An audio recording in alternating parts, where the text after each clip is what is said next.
Hello friends, તમારું સ્વાગત છે મારી ચેનલમાં। આજે આપણે બનાવીશું એકદમ ટેસ્ટી, એકદમ સ્પાઇસી રેસ્ટોરન્ટ જેવું જ વેજ હક્કા નૂડલ્સ। તો જો તમારા નૂડલ્સ એકબીજા સાથે ચીપકી જતા હોય અને છૂટા છૂટા ના બનતા હોય તો તમે આ રીતે બનાવશો તો એકદમ ટેસ્ટી અને છૂટા છૂટા તમારા વેજ હક્કા નૂડલ્સ બનશે। તો ચાલો બનાવીએ। રેસીપી સારી લાગે તો વિડીયોને લાઇક કરજો, વધુમાં વધુ શેર કરજો અને ચેનલને સબસ્ક્રાઈબ જરૂરથી કરજો।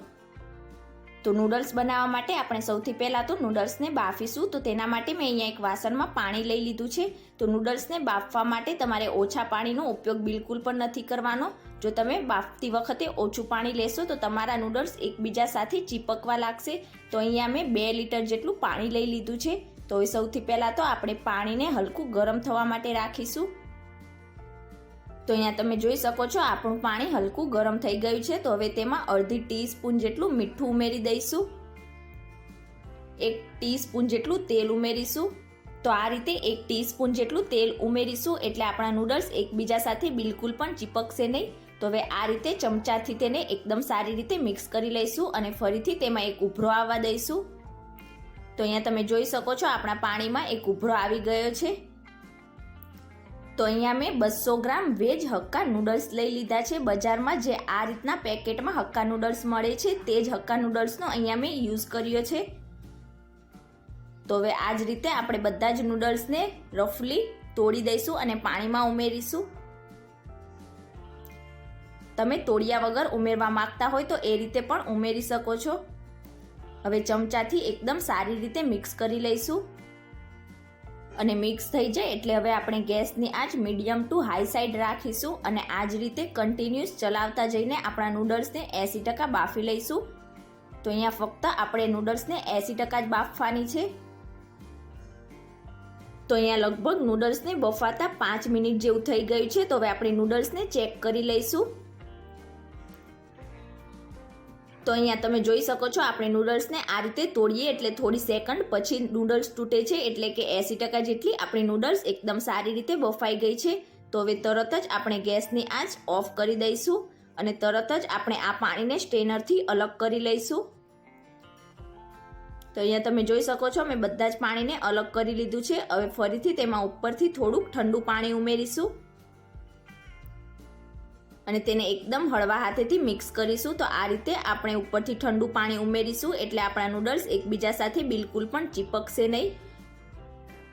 તો હવે ફરીથી આ પાણીને પણ મેં સ્ટ્રેનરથી અલગ કરી લીધું છે। હવે ઉપરથી થોડુંક તેલ ઉમેરીશું। તો આ રીતે ઉપરથી તેલ ઉમેરીશું એટલે આપણા નૂડલ્સ બિલકુલ પણ એકબીજા સાથે ચીપકશે નહીં। હવે ફોર્કથી એકદમ હળવા હાથેથી આપણા નૂડલ્સને મિક્સ કરી લઈશું અને મિક્સ થઈ જાય એટલે આપણે તેને પ્લેટમાં નીકાળીને થોડીવાર માટે પંખા નીચે રાખીશું એટલે નૂડલ્સમાં જે કંઈ પાણી હશે થોડું ઘણું તે બધું જ સુકાઈ જશે।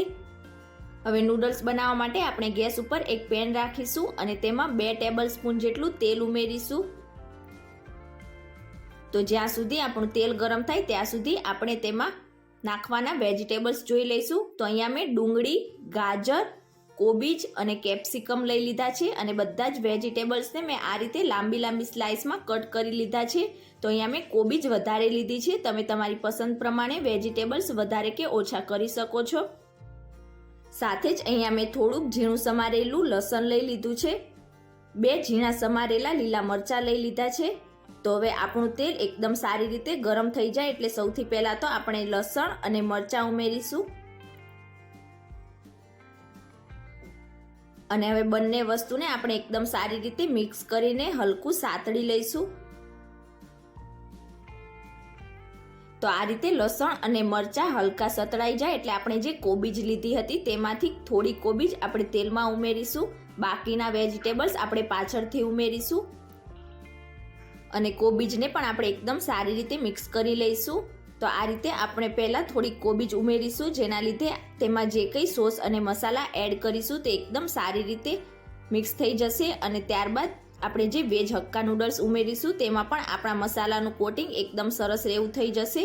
તો હવે આપણી બધી જ કોબી હલકી સોફ્ટ ના થઈ જાય ત્યાં સુધી તેને સાતળી લઈશું। તો અહીંયા આપણે કોબીજને વધારે પડતી ઓવરકુક નથી કરવાની, ફક્ત 2 જ મિનિટમાં આપણી કોબીજ હલકી સોફ્ટ થઈ જશે।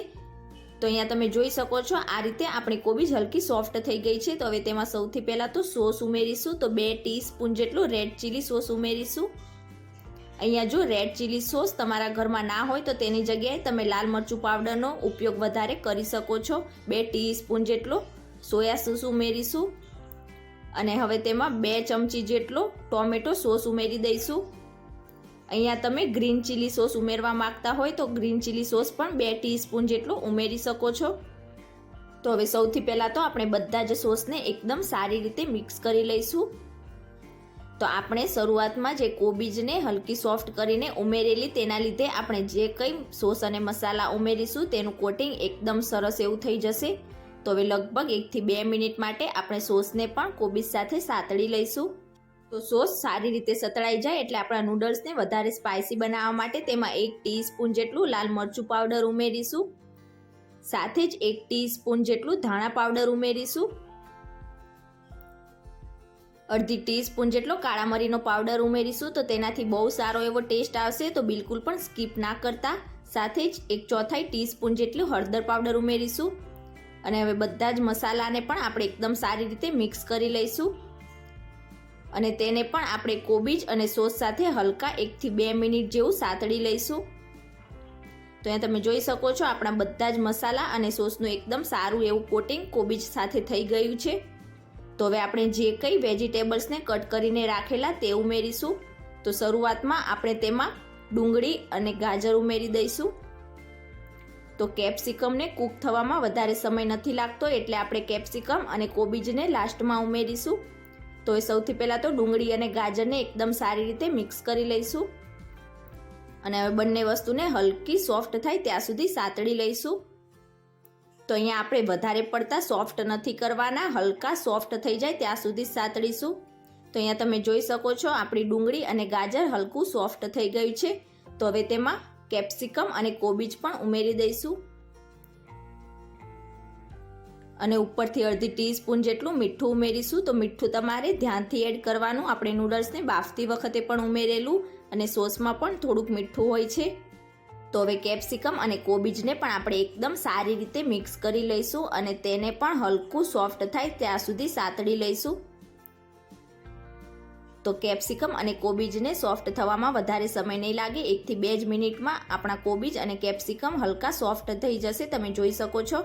તો હવે આપણે જે નૂડલ્સ બાફીને તૈયાર કરેલા તે ઉમેરી દઈશું અને હવે આપણે ફોગ અને ચમચાની મદદથી બધા જ નૂડલ્સને એકદમ સારી રીતે મિક્સ કરી લઈશું. તો અહીં આપણે નૂડલ્સને એકદમ હળવા હાથેથી મિક્સ કરવાના છે એટલે બિલકુલ પણ તૂટી ના જાય. તો આ જ રીતે એકદમ સારી રીતે મિક્સ કરીશું બધા જ વેજીટેબલ્સ સાથે, એટલે જેનાથી આપણે જે કંઈ સોસ અને મસાલા ઉમેરેલા તેનું એકદમ સરસ એવું કોટિંગ આપણા નૂડલ્સમાં પણ થઈ જશે. તો અહીંયા તમે જોઈ શકો છો મેં બધા જ નૂડલ્સને વેજીટેબલ્સ સાથે એકદમ સારી રીતે મિક્સ કરી લીધા છે. તો બસ આનાથી વધારે ઓવરકુક આપણે બિલકુલ પણ નહીં કરીએ. તરત જ આપણે ગેસની આંચ બંધ કરી દઈશું અને હવે ઉપરથી ઝીણા સમારેલા ધાણા નાખીશું અને ફરીથી તેને એકદમ હળવા હાથેથી મિક્સ કરી લઈશું. તો રેસ્ટોરન્ટમાં જે રીતે સર્વ કરવામાં આવે છે એ રીતે હું સર્વ કરી રહી છું. તો તમે પણ ઘરે એકવાર આ રીતે વેજ હક્કા નૂડલ્સની રેસીપી જરૂરથી ટ્રાય કરજો અને આજની મારી રેસીપી તમને કેવી લાગી એ મને કમેન્ટ કરીને ચોક્કસથી જણાવજો. રેસીપી સારી લાગી હોય તો વિડીયોને લાઇક કરજો, વધુમાં વધુ શેર કરજો અને ચેનલને સબસ્ક્રાઇબ જરૂરથી કરજો. Thank you for watching.